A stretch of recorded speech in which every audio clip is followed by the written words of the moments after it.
The release of Eon 1 of Roblox Souls RNG has just got even closer. Today I'm going to be able to give you a more accurate predicted release date as well as go over some of the new auras that we can be expecting in the update. But before we do get into it though, I'm on the journey to 90,000 subscribers, and on the side of your screen are all of the people who have used my insane squid luck to cook up some crazy rare auras. So if you want to join them and potentially roll your dream aura, then make sure you smash that subscribe button. But with that being said, let's get straight into Era 9's predicted release date. So here we are in the Souls RNG Discord server, and here is the update progress channel. Now, since the last time, I think it was on maybe about 11 blocks until it was completed. But in the last 2 or 3 days, we've seen some crazy progress. It's clear that all the developers are locking in, so to speak. So what we've got, the map is done, and we've got some little information on each thing as well. So map is done, aura is basically done, gears are basically done, the UI basically done, system basically done. The Roblox innovation event is a bit further away, and that's because the creator of the innovator aura is controversial, so we need to remake it. And then testing, and testing has begun, so we're getting closer and closer to the Eon 1 release date. So it was on 1 green block yesterday, and it's gone up by 2 today, so I think we could be expecting to see some sort of update maybe this Friday, the 20, hold on, potentially we could be seeing an Eon 1 release on the 25th of October, which is super exciting. So this is all the progress we have so far. It's going up pretty quickly. So let's check out some of the Halloween auras first that we could be expecting in Eon 1. So this aura is called Pumpkin, and obviously it looks very similar to the summer aura we had of Watermelon. It's just a pumpkin, isn't it? I do enjoy this. I like the little particles coming off, but I mean, they kind of have to. If they did Watermelon, it makes sense for them to do Pumpkin as well, but I like this aura. Well done. This aura is called Red Mist for 3.25 million. Very cool. It's kind of got like a Bloodlust vibe about it with the rotating red orb looking thing. It's got a little symbol on the ground. Yeah, I think this is very cool. Very Halloween-y. I like it. Solid. This one is also very cool. This one's called Crypt Fire. We got like a green, blue, purple theme going on. We've got some lampposts and some mushrooms. It's very creepy, eerie. I like it. 225 million though, I don't know about that, but a very cool aura indeed. This aura is called Soul Hunter, and it is very cool. It's got some like saws going around the outside, and this guy looks angry as hell, man. He is going at it. We've got these little icons, little spirit icons too. I like those a lot. Very cool. It reminds me of the film. Actually, it doesn't. I lied. This one's pretty simple, but very cool. This one's just a witch aura. Got a little broom and a cauldron, and what's that? An envelope. Okay, interesting. But I like this. I like the concept. Simple, but it gets the job done. Well done. We've got another submission of just a pumpkin. Fair enough. Now this one looks insane. It's like ruins, but if it was Halloween themed. It's just crazy. We've got a whole moon in the back and some little pillars on each side with some floating books. We've got candles, chains. It's all happening. Very Halloween-y. 1 in 250 million. That's probably accurate. I like that one a lot. This aura here is called Executioner. Event exclusive, so I assume this has something to do with Halloween. 1 in 16 million. It's a bit like, I was gonna say it's a bit like Star Scourge, but it's a bit different actually. This guy's got a bit of a fork situation going on with some orbiting red little bits and bobs, symbol on the ground like Bloodlust. Very cool. This one is a Celestial rework, and I think I like the colors a bit more on this compared to the normal Celestial we have now.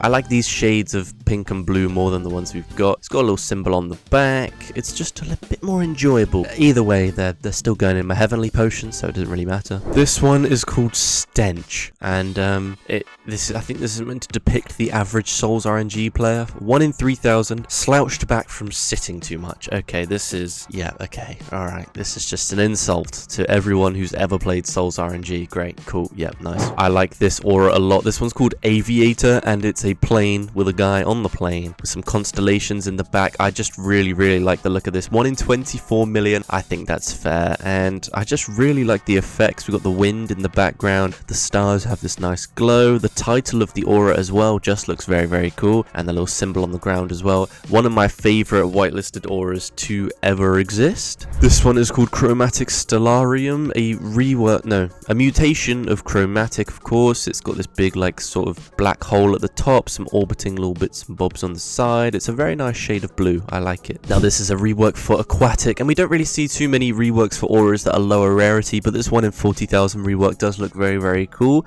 It's got some nice little water on the ground now. It's still got the same revolving sort of like whirlwind tornadoes at the side, but very, very cool rework. Now this one's called Pyromaniac, a 1 in 7 million, and it's okay. I mean, the fire effects could be a little bit better. I feel like, obviously, I don't know how to do any of this, and anyone who makes auras are very, very talented, but I don't know, for a 1 in 7 million, I'm not too sure. The symbol on the ground is pretty cool, but I think the fire effects, compared to Hades, I don't think this should be rarer than Hades, because Hades is just simply a bit better than this, but that's okay. Now this is one of my favorite whitelisted auras of all time. This is Matrix Steampunk, a 1 in 249 million. So this is going to be less rare than Matrix Overdrive, but I personally like this a lot more than Matrix Overdrive. I think the cogs in the back are very cool, the color scheme is very cool, and I really like the train that's kind of just circling around, as well as the blimp in the back too. I think it's definitely a very, very solid looking aura. So if there's one that I hope to come to the game in Eon 1, this is definitely gonna be up there. This one here is a Kyorthite mutation, which is interesting, for 1 in 200 million. Now Kyorthite's one of those auras that you always just you don't really want, so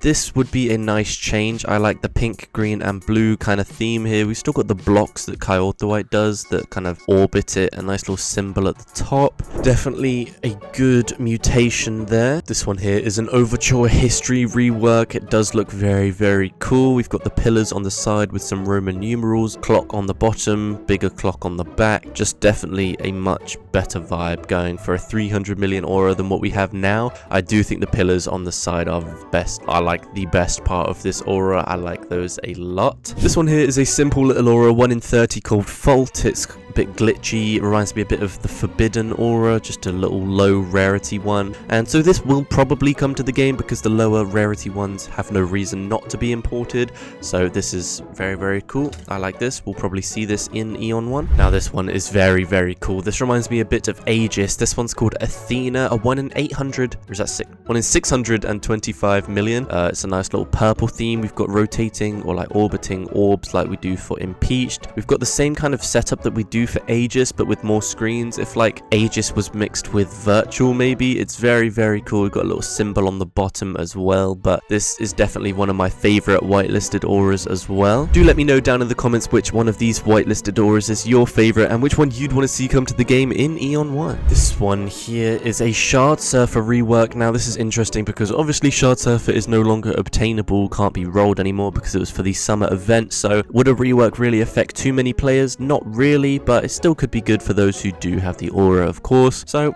you know, I wouldn't be against having this in the game. This aura is a Ruins rework. I think this is one of the best reworks we've seen. It's just so good. I think it's a lot better than what we have now, and it provides like more of a scary, creepy theme for Ruins rather than what it is now, which is literally just a ruined building. I think the shade of green they've picked here is a lot better than the green we have now, and it's got these cool symbols in each little window at the back as well. I like that one a lot. Now this one is pretty cool. This one's called Chromatic Diva, 1 in 39 million. It's like a rhythm game. Very, very cool. It's a bit similar to Genesis, but I'm sure that won't matter too much. It's bigger than Genesis, if anything, so I think the rarities might have to be adjusted, but very, very lovely aura. This one is called Nightbringer, and it's like it's like if Memory and Oblivion had a child, bro. It's crazy. We've got the symbols of Oblivion and Memory on each side, the sword on the bottom, oh my goodness, it's actually crazy. It's insane. Right, let's take a look at this ability. There we go. There's like a scythe that comes down and it brings out the Oblivion icon. Absolutely insane. And for our last one, this one is called Dynamic Force. It's got its own cutscene. Here we go. It's got the sparkles that Overture does. Got a little nice icon. Very, very cool. So this is of course Dynamic Force. It's got a nice little icon symbol there. It comes down, and this guy is about to go ham. Take a look at this. Lightning,